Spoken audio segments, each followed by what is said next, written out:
सूर्य देव की पत्नी संज्ञा की 2 संतान उत्पन्न हुई थी। एक पुत्र यमराज तथा एक पुत्री यमुना। जब संज्ञा सूर्य देव के तेज को सहन नहीं कर पाई तो उन्होंने अपनी छाया मूर्ति का निर्माण किया तथा उस छाया मूर्ति को अपनी दोनों संतानें सौंप कर चली गई। उधर यमुना, जो अपने भाई यमराज से बेहद स्नेह करती थी, वह सदैव अपने भाई यमराज के घर जाती थी। प्रत्येक सुख दुख में उसका साथ देती थी।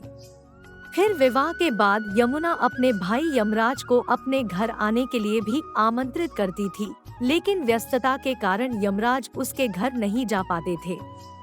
एक बार की बात है, जब कार्तिक शुक्ल की द्वितीया को यमराज अपनी बहन के घर पहुंच गए। अपनी बहन के घर जाने से पहले यमराज ने नरक में निवास करने वाले जीवों को भी मुक्त कर दिया था। इसके बाद जब यमराज अपनी बहन के घर गए तो उनकी बहन यमुना ने उनका खुशी से स्वागत तथा आदर सत्कार किया और उनके मस्तक पर तिलक लगाया। अपने भाई के आगे भोजन व पकवान आदि प्रस्तुत किए।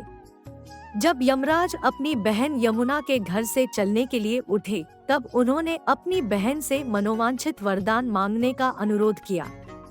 अपने भाई यमराज के अधिक अनुरोध करने पर यमुना जी बोली, भैया, यदि आप मुझे वर देना चाहते हैं तो मुझे आज यह वर दीजिए कि आज के दिन प्रत्येक वर्ष आप मेरे घर पधारेंगे तथा मेरा आतिथ्य सत्कार स्वीकार करेंगे।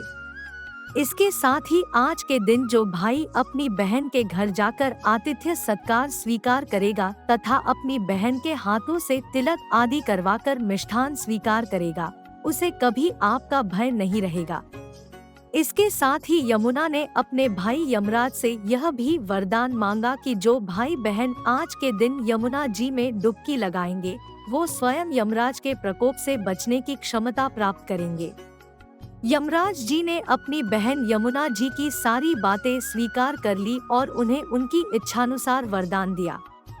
कहते हैं कि तभी से हिंदू समाज में भाई बहन का यह पवित्र त्योहार भाई दूज मनाया जाने लगा। पूजा विधि। इस दिन बहनें अपने भाई को तिलक लगाती हैं।